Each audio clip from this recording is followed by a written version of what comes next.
এসএসসির নতুন নিয়োগকে চ্যালেঞ্জ করে মামলা। নবম দশমের পূর্ণ তালিকা থাকলেও একাদশের তালিকা নেই, দাবি আবেদনকারীর।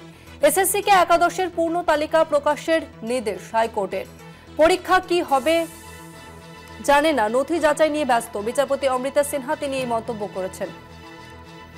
পরীক্ষা কি হবে তা জানা নেই, তবে নথি যাচাই নিয়ে ব্যস্ত বিচারপতি অমৃতা সিনহা তিনি এই মন্তব্য করেছেন।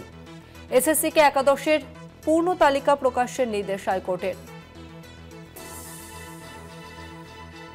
এসএসসির নতুন নিয়োগকে চ্যালেঞ্জ করে মামলা। নবম দশমের পূর্ণ তালিকা থাকলেও একাদশের তালিকা নেই, দাবি আবেদনকারীর। এসএসসিকে একাদশের পূর্ণ তালিকা প্রকাশের নির্দেশ হাইকোর্টের। পরীক্ষা কি হবে জানে না, নথি যাচাই নিয়ে ব্যস্ত, মন্তব্য বিচারপতি অমৃতা সিনহার। এসএসসিকে একাদশের পূর্ণ তালিকা প্রকাশের নির্দেশ হাইকোর্টের। এসএসসির নতুন নিয়োগকে চ্যালেঞ্জ করে মামলা। নবম দশমের পূর্ণ তালিকা থাকলেও একাদশের তালিকা নেই, দাবি আবেদনকারীর। এসএসসিকে একাদশের পূর্ণ তালিকা প্রকাশের নির্দেশ হাইকোর্টের। অন্যদিকে বিচারপতি অমৃতা সিনহা তিনি মন্তব্য করেছেন যে পরীক্ষা কি হবে জানে না, কিন্তু নথি যাচাই নিয়ে ব্যস্ত।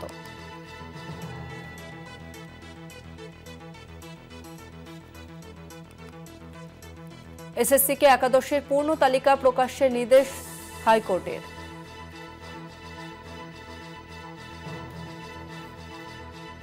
এসএসসির নতুন নিয়োগকে চ্যালেঞ্জ করে মামলা। নবম দশমের পূর্ণ তালিকা থাকলেও একাদশের তালিকা নেই, দাবি আবেদনকারীর। এসএসসিকে একাদশের পূর্ণ তালিকা প্রকাশের নির্দেশ হাইকোর্টের। আমরা বিস্তারিত জানবো, আমাদের সঙ্গে ফোন লাইনে রয়েছে প্রতিনিধি পীযূষ কান্তি নাগ। পীযূষ দা, হাইকোর্টের তরফ থেকে ঠিক কি বলা হলো? দেখো, এসএসসির নতুন নিয়োগকে চ্যালেঞ্জ জানিয়ে যে মামলা দায়ের হয়েছিল, সেই মামলায় বিচারপতি অমৃতা সিনহা এসএসসিকে একাদশ এবং একাদশ শ্রেণীর সম্পূর্ণ লিস্ট প্রকাশের নির্দেশ দিয়েছেন। মূলত যে লিস্টের মাধ্যমে কে কত নম্বর পেয়েছে সেটিকে পাবলিক ডোমেনে আনার জন্য সেই পরিষ্কার নির্দেশ দিয়েছেন বিচারপতি অমৃতা সিনহা।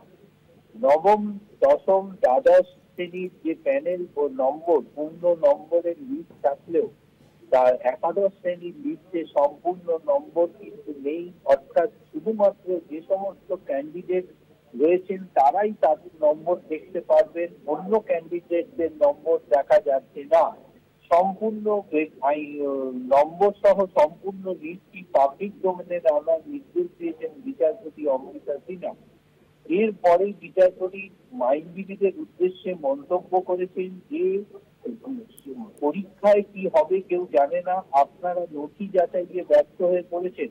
তার কারণ আবেদনকারীর দাবি ছিল যে ইতিমধ্যে নথি যাচাইয়ের দিন নির্ধারিত হয়েছে, সময়সীমা নির্ধারিত হয়েছে, কিন্তু দেখা যাচ্ছে যে সুপ্রিম কোর্টের নির্দেশ অনুযায়ী বহু প্রিন্টেড ক্যান্ডিডেট পরীক্ষা দিয়েছে, সেই লিস্ট এসএসসি কে বার করতে হবে।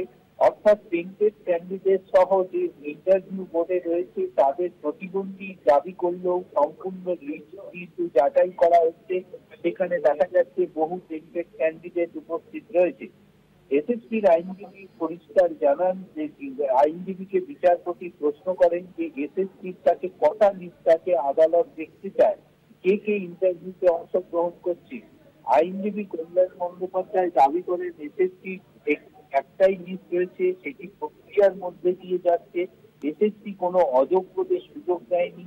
ফাইনাল লিস্ট এটা নয়, এটা প্রক্রিয়াকরণের মাধ্যমে হচ্ছে, লিখিত পরীক্ষার পর ইন্টারভিউতে শুধুমাত্র ডাকা হচ্ছে।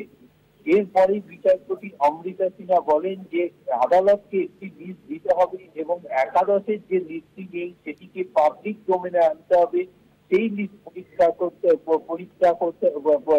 প্রকাশ করতে হবে। গতকাল সুপ্রিম কোর্টের পর্যবেক্ষণের পর বিচারপতি আজ মন্তব্য করেছেন যে এসএসসি যে নথি যাচাইয়ের কাজ করছে তার আগে পরীক্ষার কি হবে সেটাই এখনো পর্যন্ত জানে না। সুতরাং পরীক্ষা এই নথি যাচাই নিয়ে কেন ব্যর্থ হয়ে পড়ছেন, আইনজীবীকে এই নির্দেশ দেওয়ার পর বিচারপতি সিনহা জানিয়েছেন আগামী 18ই নভেম্বর থেকে নথি যাচাই শুরু হবে। আগামীকালই যেন এসএসসি মামলা সংক্রান্ত সঙ্গে শুনানি করা হয়, সে বিষয়ে তিনি পরিষ্কার আবেদনকারীর দাবিকে দিয়ে নিয়ে বলেছেন যে এরপরই মামলার সিদ্ধান্ত অনুযায়ী পরবর্তী পদক্ষেপ নির্ধারিত হবে। তবে এসএসসিকে যে তালিকা প্রকাশের নির্দেশ তা করতে হবে। পরবর্তীকালে মামলার শুনানি গ্রহণ করবে বিচারপতি অমৃতা সিনহা। ধন্যবাদ পেজস্তা।